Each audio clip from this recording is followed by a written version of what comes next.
Bonjour, je vais te raconter aujourd'hui une histoire vraie qui n'est pas dans la Bible, mais c'est une histoire qui nous fait comprendre beaucoup de choses sur Dieu.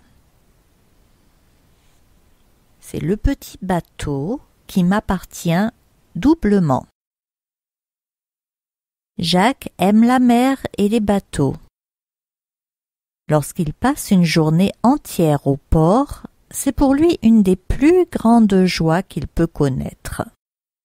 Il a beaucoup de plaisir à voir passer les bateaux. Jacques habite avec ses parents dans un village situé au bord d'un grand lac. Il n'a qu'un désir, c'est de posséder un bateau. Un jour, son père lui dit « Jacques, pourquoi ne fabriques-tu pas un bateau ? Je te donnerai tout le matériel et je te laisserai travailler dans mon atelier. » Quelle joie pour le cœur du garçon! Et pas longtemps après, il montre à son père un bateau qu'il a lui-même dessiné et fabriqué. Je crois qu'il l'aime un peu plus qu'aucun autre, parce qu'il l'a fait entièrement lui-même, avec tant de passion. Il l'a peint en rouge et bleu avec des voiles blanches et un drapeau de nos couleurs. Ce n'est pas un bateau assez large pour porter quelqu'un, mais il peut voguer sur le lac tenu avec une longue corde. Un magnifique jour, Jacques va au lac. Il y saute et nage autour de son bateau. Imagine sa joie quand il le voit bouger tout doucement sur les vagues bleues. Bien sûr, il le guide par-ci et par-là avec sa longue corde. Tout va bien pendant un moment, puis la sirène des pompiers retentit. Pimpon, pimpon, il y a un feu. On peut entendre le camion des pompiers au loin. Curieux, Jacques attache la corde de son bateau à un arbre, puis suit les gens. C'est un grand feu dans un immeuble, et Jacques regarde la scène avec les gens pendant un long moment. Finalement, il pense à retourner à son jouet. Il court au bord du lac, mais, hélas, il ne voit son bateau nulle part.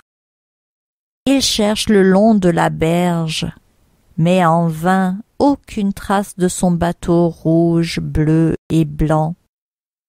Son père lui propose de lui en acheter un, mais Jacques refuse. Non, il ne serait pas comme celui que j'ai fait moi-même. Les semaines s'écoulent. Un jour, une chose étrange arrive. Tandis que Jacques et son père sont en ville, notre petit garçon aperçoit dans une vitrine d'un magasin son petit bateau.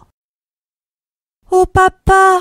crie-t-il. « C'est mon bateau, mon petit bateau rouge, bleu et blanc. »« En es-tu sûr ?»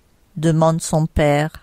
« Mais oui, j'en suis certain, regarde la marque qui est sur l'avant. » Ils entrent dans le magasin et, au grand étonnement de son père, Jacques déclare au vendeur « Ce n'est pas votre bateau !» Le père de Jacques raconte l'histoire du petit bateau au marchand, qui répond qu'il l'a acheté à un pêcheur le soir de l'incendie. Se tournant vers Jacques, l'homme lui dit « Petit gars, je vais te dire ce que je vais faire. Je vais te vendre le bateau au même prix que j'ai payé au pêcheur. Cela te convient-il ? C'est donc moins cher que sur l'étiquette, beaucoup moins cher. » Jacques accepte en hochant la tête et il achète avec son petit argent à lui le bateau qu'il a lui-même fabriqué. Avec tendresse, il le prend dans ses bras et en quittant le magasin, son père l'entend dire « Petit bateau, tu es vraiment à moi, 2 fois à moi. Tu es à moi parce que je t'ai fabriqué et parce que je t'ai acheté. Nous tous, comme le bateau, étions perdus, loin du grand Dieu qui nous a fait. Mais il a envoyé son Fils unique pour payer le prix énorme pour nous racheter avec son propre sang sur la croix. Alors maintenant, nous sommes 2 fois à lui. Premièrement, parce qu'il nous a créés, puis nous nous sommes perdus loin de lui par notre désobéissance. Nous avons péché. Deuxièmement, nous sommes à lui parce qu'il nous a rachetés. La Bible dit: sachant que ce n'est pas par des choses périssables, par de l'argent ou de l'or, que vous avez été rachetés, de la vaine manière de vivre que vous avez hérité de vos pères, mais par le sang précieux de Christ. Et quand nous croyons en Christ comme notre Sauveur, nous devenons ses enfants et nous lui appartenons à nouveau. En effet, nos cœurs, ton cœur à toi, est loin d'être parfait. Il y a des choses mauvaises que parfois tu détestes, comme la colère ou la convoitise. Tu sais, quand tu as vraiment envie d'avoir quelque chose qui n'est pas à toi. Cela s'appelle les péchés. Et c'est ce qui nous garde loin de Dieu. Jésus-Christ est le seul qui n'a jamais péché. Pourtant, il a quitté le ciel merveilleux pour venir souffrir sur la terre et mourir sur une croix, car la mort est la punition du péché. Il l'a fait pour nous, pour toi, pour pouvoir te pardonner si tu le veux.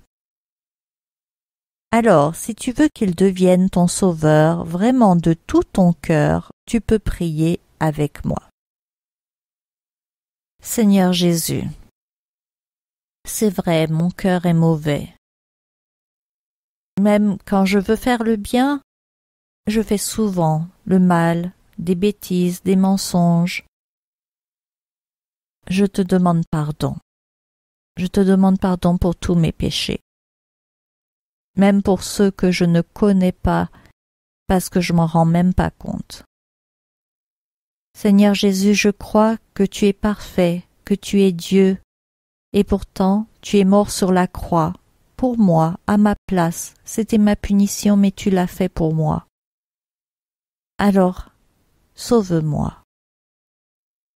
Tu as promis dans ta parole que si je crois à ton sacrifice terrible, eh bien, tu me pardonnes, et tu fais de moi ton enfant, et tu me donnes la vie éternelle.